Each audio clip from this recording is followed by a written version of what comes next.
Entonces, esta curva que nosotros vimos, podemos representarla mediante algunas ecuaciones paramétricas. Entonces, nosotros iniciamos hablando con respecto a eso, de las ecuaciones paramétricas.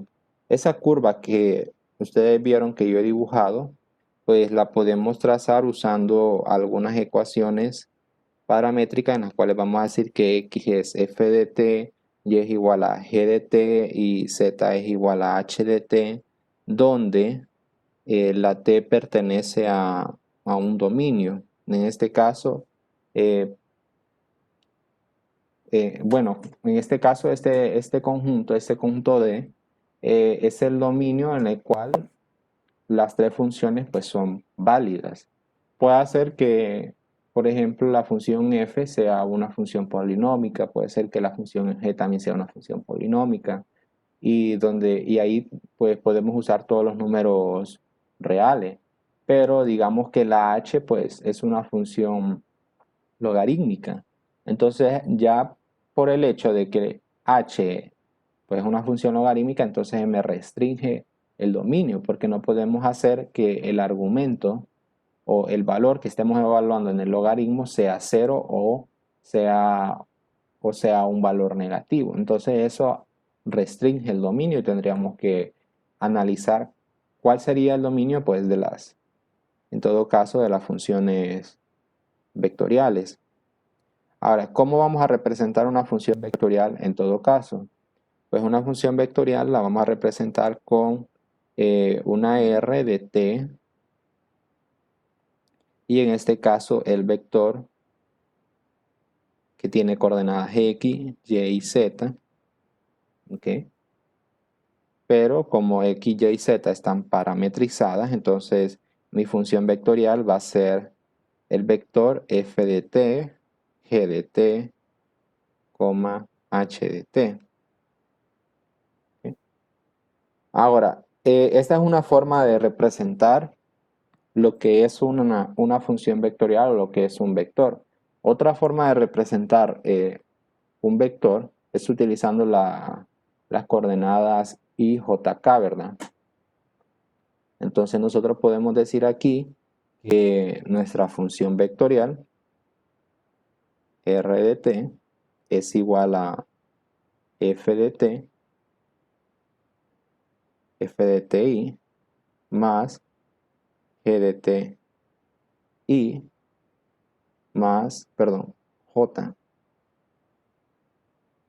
más h de t k. Entonces tenemos dos formas de representar nuestros vectores.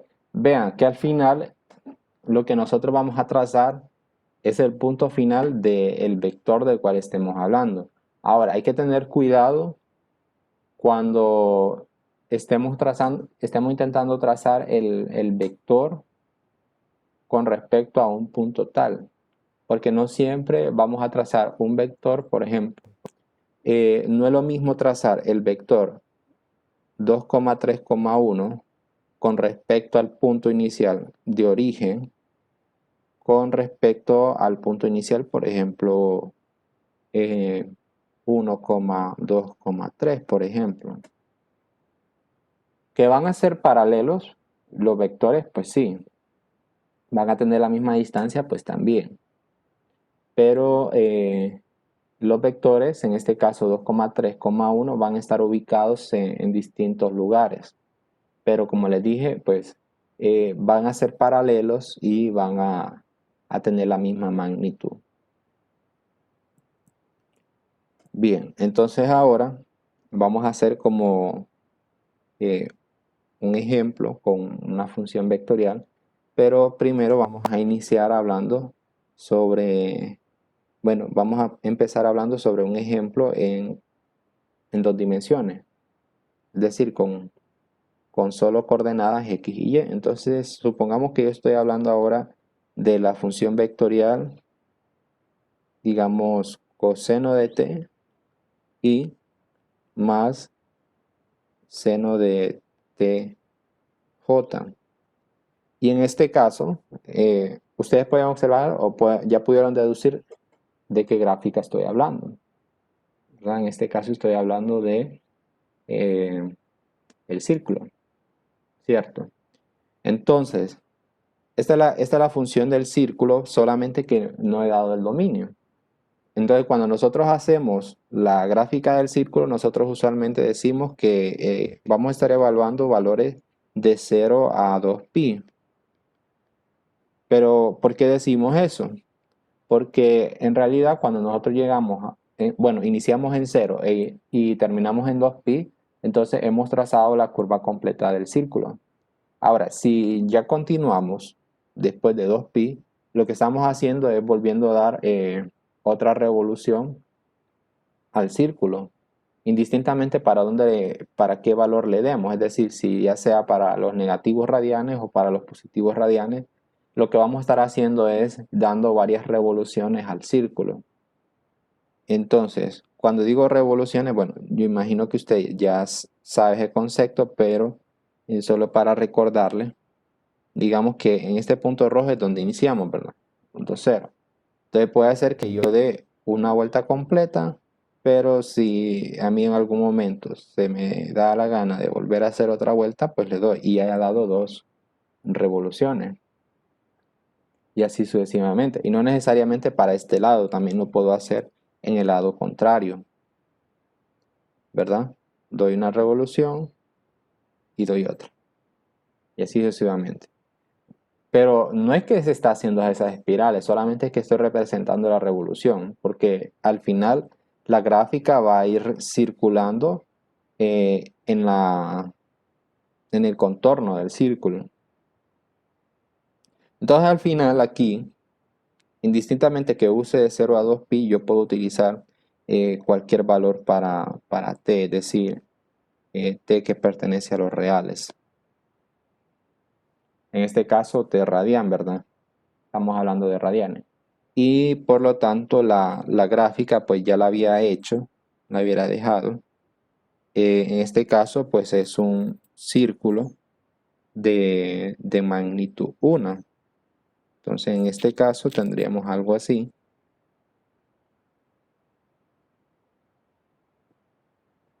Vamos a ver. Algo así. Sería un círculo de magnitud 1. Ahora, ¿qué pasaría si venimos ahora y le intentamos dar otra coordenada a esta función vectorial, es decir, una coordenada con la k? Y digamos que estoy usando una función paramétrica h de t igual a t, es decir, la función identidad. Entonces, más t, tk. Entonces ahora le voy a agregar esta ecuación paramétrica o esa coordenada en z. Entonces ahora estamos hablando en 3 dimensiones. Pero, ¿qué figura tendría esto? Entonces, en todo caso, no vamos a pensar de que lo que me va a generar sería un cilindro, porque no sería un cilindro, sino que a medida que yo le voy dando valores a t, vamos a ver si puedo hacer algo en el eje coordenado aquí. Digamos,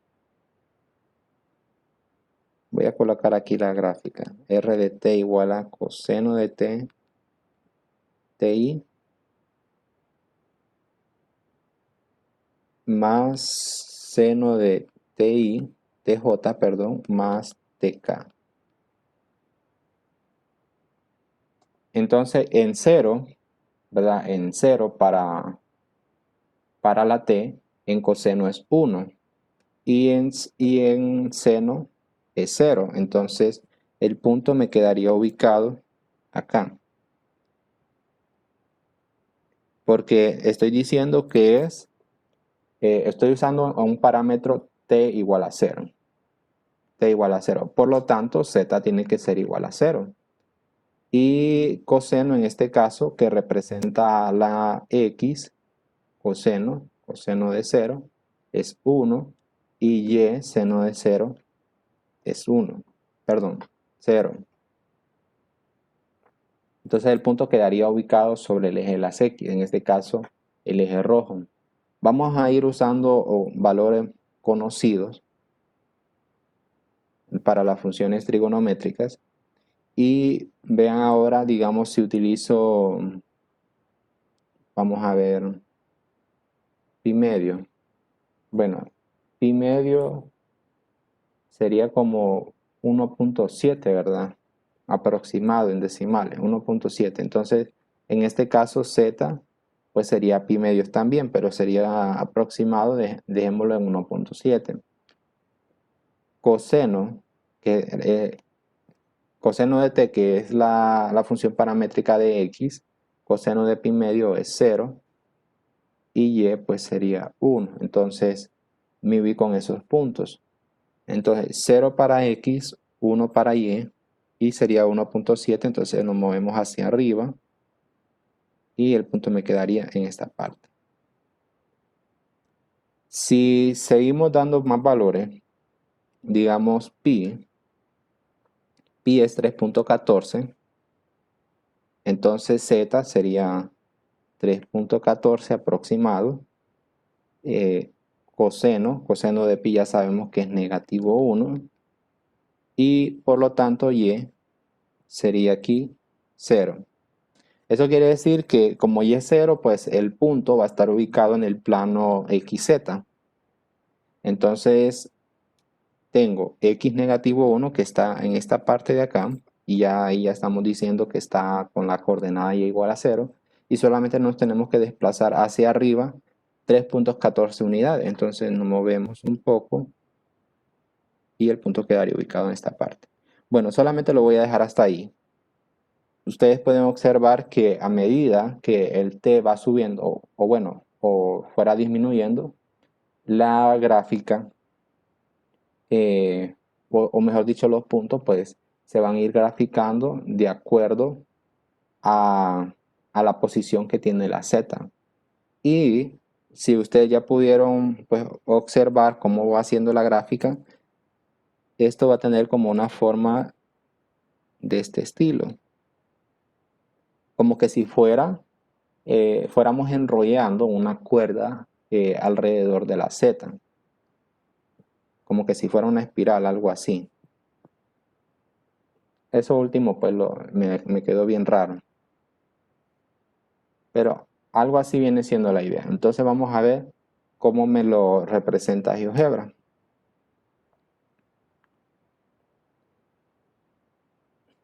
Entonces, para el caso de esta función vectorial, pues voy a utilizar, voy a escribirlo como una terna de 3 coordenadas y usando las funciones pues, paramétricas. Entonces, en este caso digo coseno de t, coma, seno, bueno, aquí sería sin de t, coma, t. Entonces, es lo que les decía, que esto se parece como a una curva que se va enrollando a lo largo del eje de la Z, ¿verdad? Si nosotros nos enfocamos de tal forma que el eje de la Z se mire como un puntito en un plano o en el plano XY, entonces la forma o sea, que va a proyectar la espiral con respecto al plano XY va a ser la forma o la figura de un círculo. Por eso es que inicié hablando del círculo, ¿verdad? De la gráfica del círculo en el plano. Pero como le vamos agregando la coordenada, en este caso z, entonces en este caso pues ese círculo como que se va a desplazar, bueno, todas esas revoluciones se va a ir desplazando alrededor del eje de la z. Bien, entonces ahora Bueno, esta sección, la 12.1, solo habla más que todo de algunos tipos de gráficas, pero no me voy a detener en estar hablando todo ese tipo de gráficas, así que les voy a dejar que lo, que lo lean. Entonces vamos a hablar ahora sobre el dominio de una función vectorial.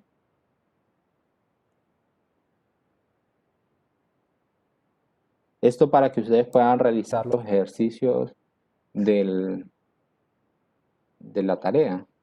Del 1 al 4 ustedes tienen que eh, encontrar el dominio de una función vectorial. Aunque de hecho ahí pues los ejercicios que aparecen eh, pues los van a resolver un poquito rápido porque son funciones que ustedes ya conocen. Pero digamos que si usted tiene una función, bueno, vamos a hablar sobre dominio. Dominio de una función vectorial.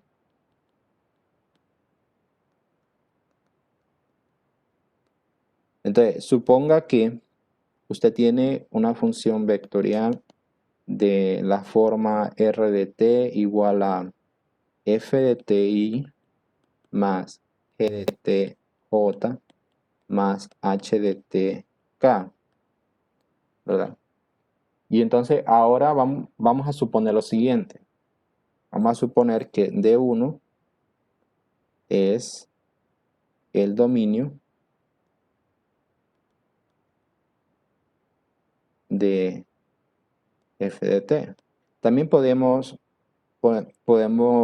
decirlo de la otra forma. Vamos a simbolizarlo mejor de esta forma. df, d sub f, d sub g es el dominio de g de t. Y d sub h es el dominio de h de t. Es decir, que yo primero encuentro el dominio de las tres ecuaciones paramétricas y después, ¿qué vamos a hacer? Pues vamos a buscar la intersección de esos tres dominios. Entonces aquí vamos a decir que la intersección de esos tres dominios es el dominio de la función vectorial. Entonces, si nosotros decimos que D es igual a la intersección, solo ese símbolo lo dice pura N, con la intersección de esos tres dominios, entonces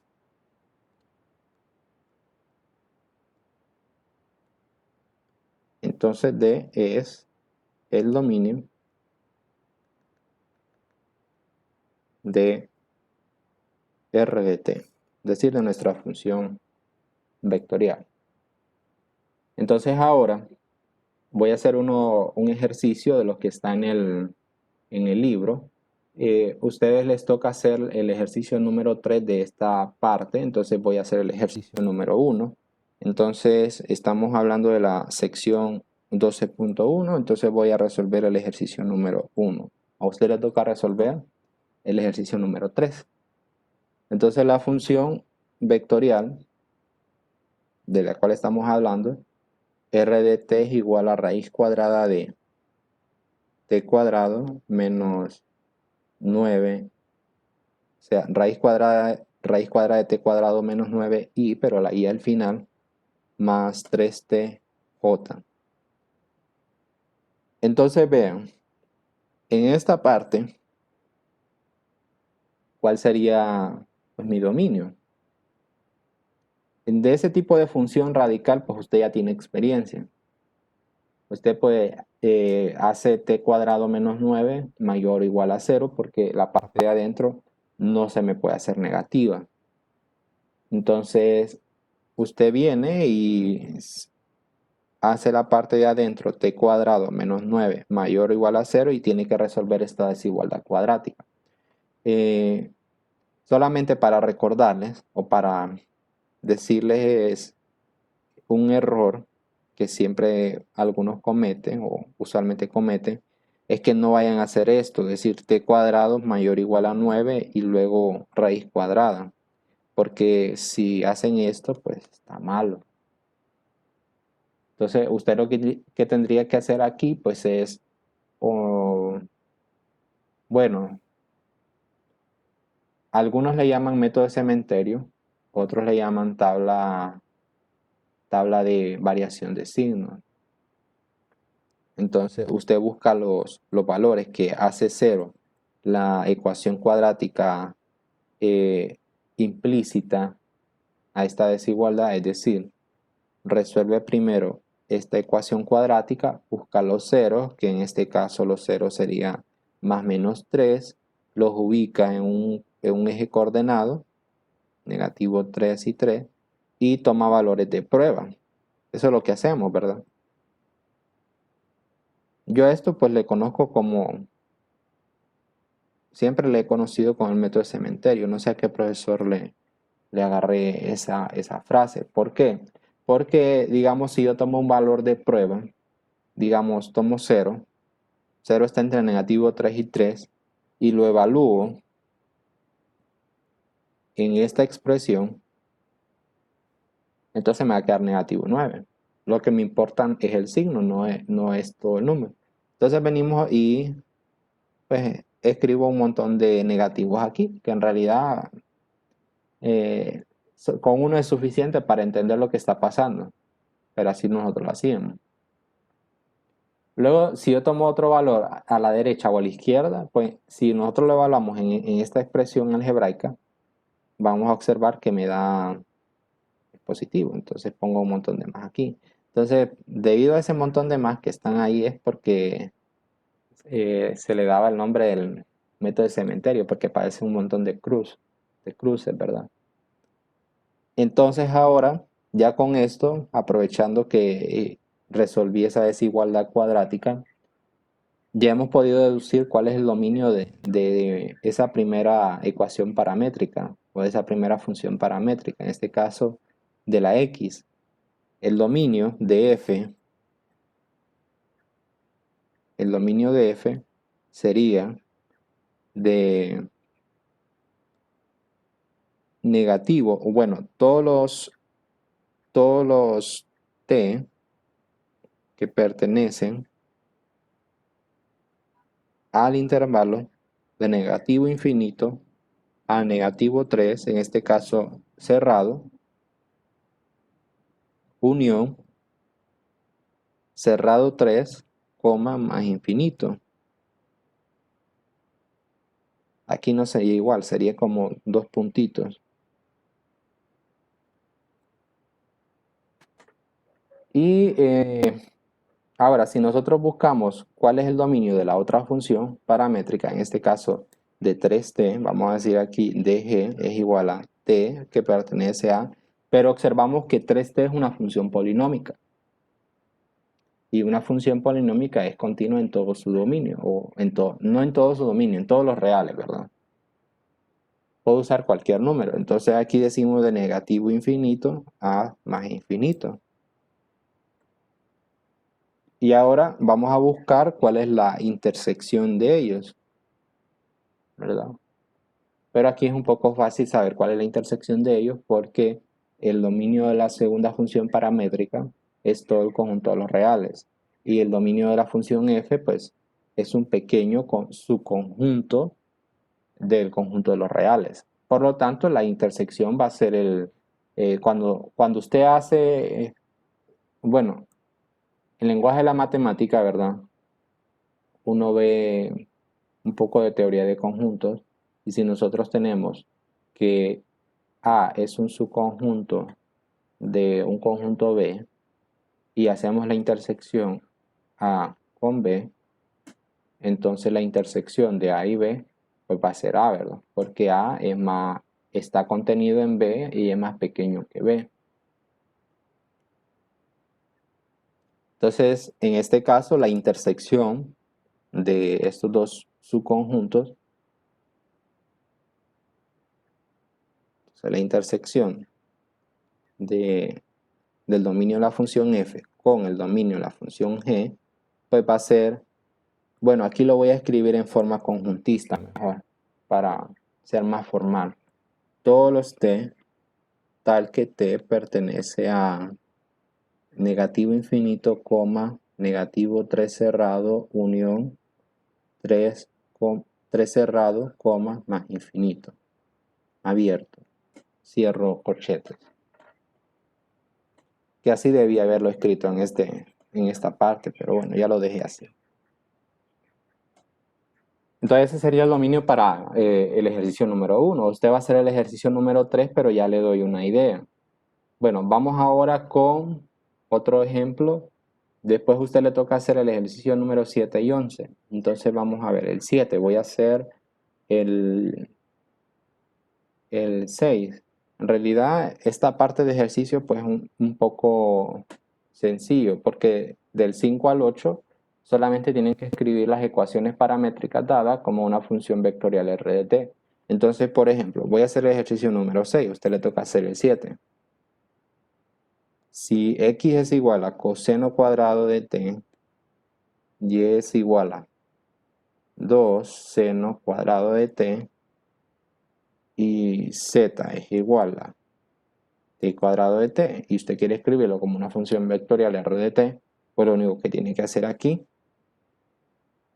es decir, pues r de t es igual a coseno cuadrado de t y más 2 seno cuadrado de t j más t cuadrado k.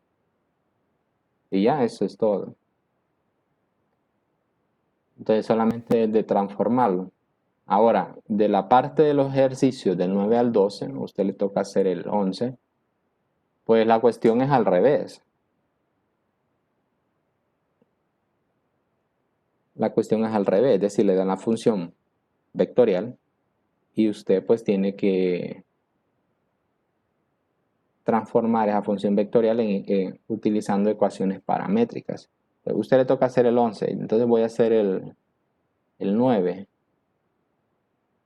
Vamos a ver si el 9. Entonces voy a hacer el 9 y tenemos r de t es igual a t cuadrado y más seno de tj más coseno de tk.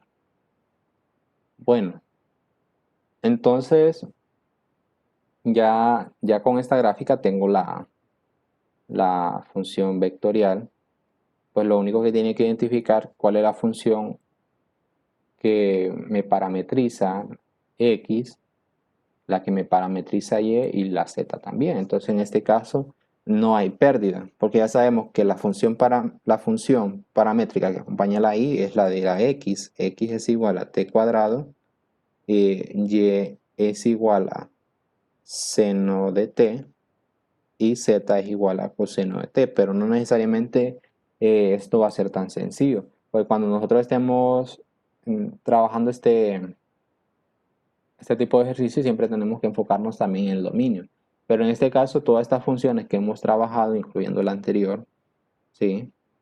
El dominio pues son todos los reales. Entonces, t pertenece a todos los reales. En el caso anterior, pues también, t pertenece a todos los reales.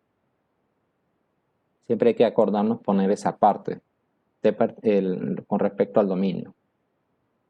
Bien, entonces ahora vamos con otro ejercicio. De los ejercicios del 13 al 22, pues gráfica, pero si me pongo a graficar me voy a llevar toda la vida. Entonces, bueno, porque lo estoy haciendo en la tablet, ¿verdad? Pero en la página pues tiene que ser un poco más rápido.